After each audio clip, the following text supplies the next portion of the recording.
Rabbii tokkochaan isin qabe gurbaa rasuula keenya arrabse gurbaa diqaalaa kana akkaataa riipoortii itti gootanii fi akkaataa follow irraa gootanii follow irraa kaafattan isin agarsiisa.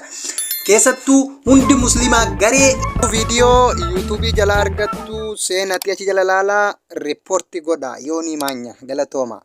Thank you. قليزتي دمت وقتي ظهوري إن رأيت مدينة المنير. ربي tokkochaan isin qabe gurbaa rasuula keenya arrabse gurbaa diqaalaa kana akkaataa riipoortii itti gootanii fi akkaataa follow irraa gootanii follow irraa kaafattan isin agarsiisa. Keessattuu hundi muslimaa garee imo irratti garee akkasuma WhatsApp fi Telegram fi garee garagaraa irratti share godha akkaataa report itti godhan isin barsiisa. Na hordofa haga video kana dhumaatti gurbaan kuni rasuula arrabse rasuula keenya sallallahu alaihi wasallam nama rasuula arrabse keessa nama tokkodha. warri san beeyne asirra dhuftanii yoonii maanyaa jettanii itti barreessitan yoonii maanyaa namni hin beekne jira yaadu yoonii maanyaa jettanii itti barreessitan yoonii maanyaa jettanii asirraa kan inni argitan jedhee yaada yoonii maanyaa jettanii itti barreessitan irratti gadi cuqaaftanii jechuun inni sun kana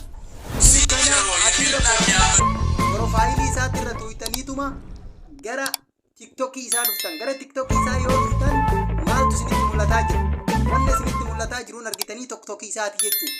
Namicha kana guyyaa afur keessatti nama kuma 25 turraa kaase ummanni muslimaa galatooma ammallee jabaadhatti gurbaa kana riipoortii godhaa follow keessan irraa kaafadhaa namni waan viidiyoo kana dhageeffate complete like goone wallahi laaziim wannati muslima haa ta'u ortodoksii haa ta'u nuti ortodoksii tuqaan jirru pentee tuqaan jirru maali tuqaan jirru nuti nama nu keessa muslima keessa deemee amantaa nama biraa tuqu nullee hin dhiifnu.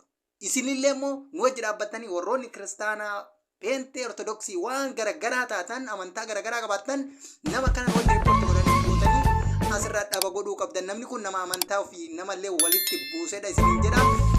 Amma kallattii mana akkaataa riipoortii itti gootan isin agarsiisan na hordofa.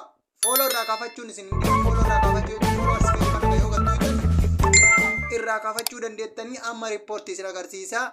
Mallattoo sheerii ta gubbarraa tana ni argitan jedhee yaada mallattoo sheerii tana gattuutan yeroo mallattoo sheerii tana gattuutan gara jalaa kanatti riipoortii jedhu kanaaf fakkaatu jira isa gadi cuqaaftan erga isa cuqaaftan obsaan eeydan haga inni dhufutti jechuudha. Obsaan eeydan haga inni dhufutti riipoortii gootanii dhaba godhuu qabdan nama kanaa jechuudha. Nama rasuula keenya sallallahu alaihi wasallam ilaa namni rasuula ilaa addunyaan itti hawwitu ilaa rabbii ergamaa rabbii ta'e addunyaa tana hogganu arrabsee jechuudha. Riipoortii akka wanti gadhu kana gattuutanii itti dabaltanii amma maal jedhaa poostingii